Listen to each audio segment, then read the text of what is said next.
Dito po tayo ngayon sa Deca Homes, may Kawayan, Bulacan. Ito po yung actual site. Ito po yung model unit natin. And si Ma'am Elizabeth. Ito po yung client natin. Ayan. Titignan po natin yung actual unit. Bale, ito na po yung talagang turnover unit. Ayan.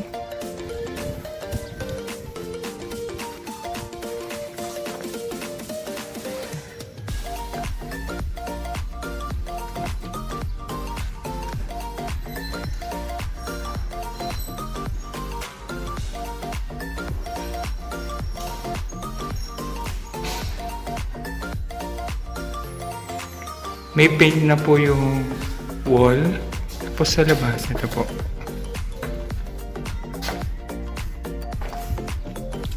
Yan yung labas niya sa likod.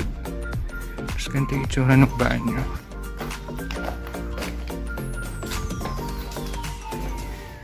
Yan. May tiles na rin.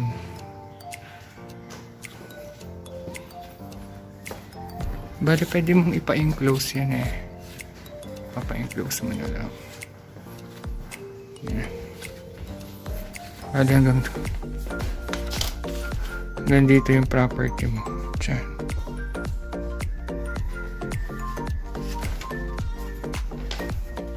Kung makikita mo yung banyo, naka-locate siya sa bandang likod ng bahay.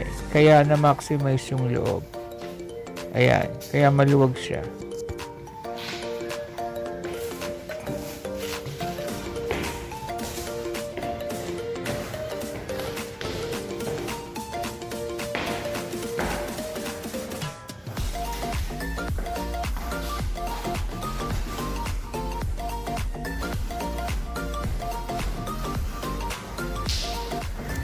Bali yung likod, pag pina-enclose mo siya, pwedeng kitchen yung baba, tapos yung taas niya, pwedeng maging another room siya. Or pwede ring banyo, pwede ka magpagawa ng banyo sa taas. Sliding window dun sa taas. Sobrang maganda yung ambience ng subdivision. Maaliwalas. So kung makikita mo, maluwang siya. Pwedeng 3 kwarto. Tapos, meron na rin siyang kisame. So, partitions na lang ang ipapagawa mo. Then, kung gusto mong lagyan ng tiles, pwede din.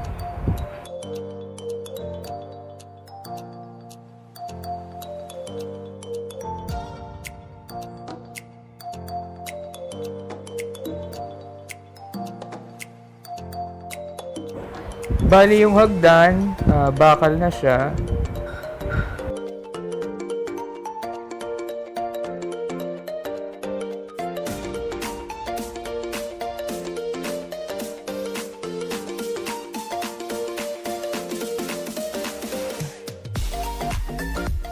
Dito naman sa baba, ito yung magiging living area at saka dining area.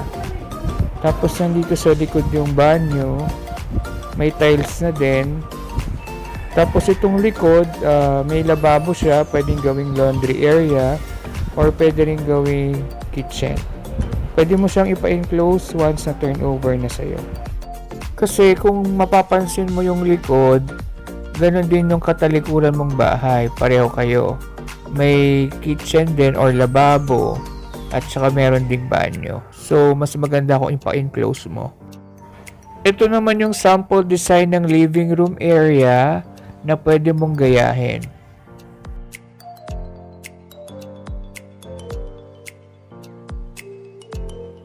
Nasa 40 hectares yung property. Kaya kung makikita mo, sobrang aliwalas ng lugar.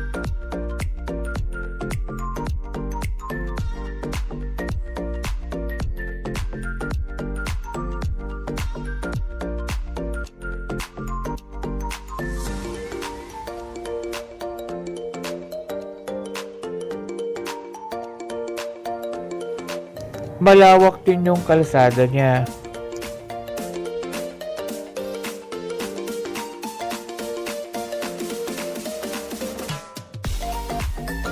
Kung makikita nyo itong actual unit na ito, nasa 40 square meter yung lot area niya.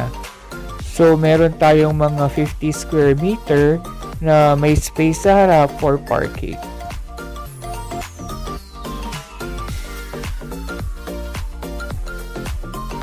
Ngayon, pupuntahan po natin yung actual site. Ayan po yung entrance gate. Diyan itatayo yung block 104 na nasa 52 square meter.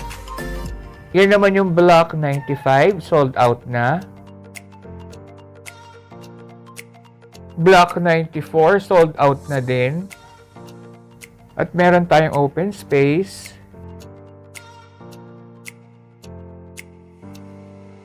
Block 92, sold out na rin. Labas na tayo, titignan natin kung gaano kalapit yung Deca Homes May Kawayan papunta sa SM Marilao or papunta sa MacArthur or papunta sa NLEX. Bale, ito yung entrance gate. Mula entrance gate, kung kakaliwa ka dyan, makakapunta ka ng SM Marilao. Approximately, nasa 1.2 kilometers lang papunta sa SM City Marilao. Bale, ito yung sa Luisoy Road.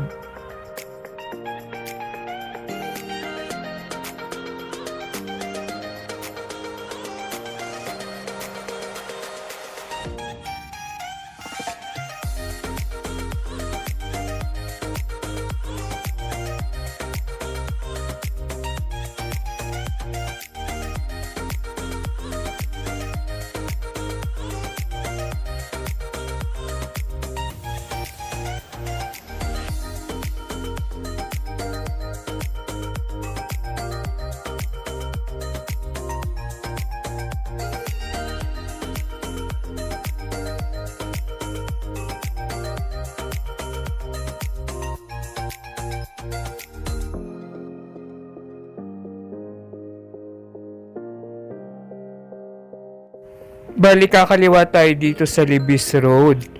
So, shortcut tayo dito para makarating tayo ng mabilis sa MacArthur Highway.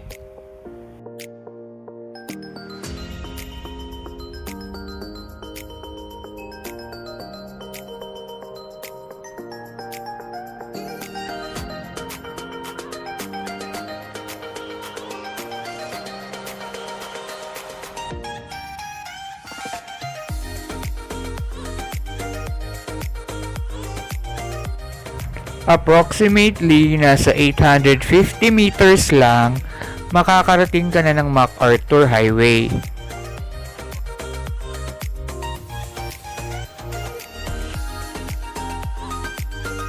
Ngayon naman, pupunta tayo ng NLEX.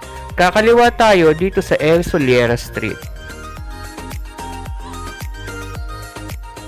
Pero kung nakamotor ka naman, didiretsuhin mo lang yung MacArthur Highway at makakarating ka na ng Manila. Approximately, nasa 12 kilometers mula Deca Homes May Kawayan papuntang Monumento ni Bonifacio sa Caloocan. Kung napansin mo, nasa 5 minutes lang, nasa MacArthur Highway ka na, kung saan nandun na yung mga transportation papuntang Manila. Kakanan naman tayo dito sa Malacan, Pandayan Road. Approximately, nasa 2.6 kilometers or 33 minutes mula Deca Homes May Kawayan papuntang Save More sa Supima Square Commercial Complex ay makakarating ka na.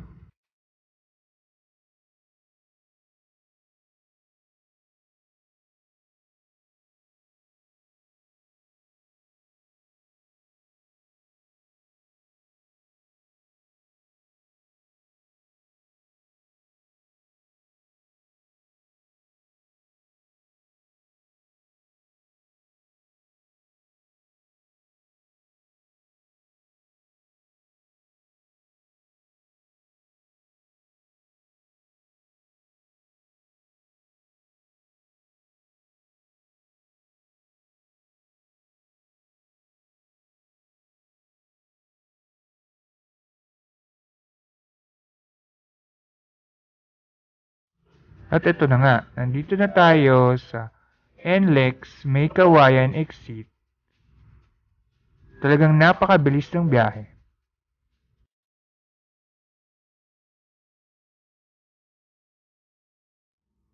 10 taong ka na bang umuupa? Sa pre-selling, 2 years lang may bahay ka na. Kaya ano pang hinihintay mo? Tara, sumama ka na sa aking tripping.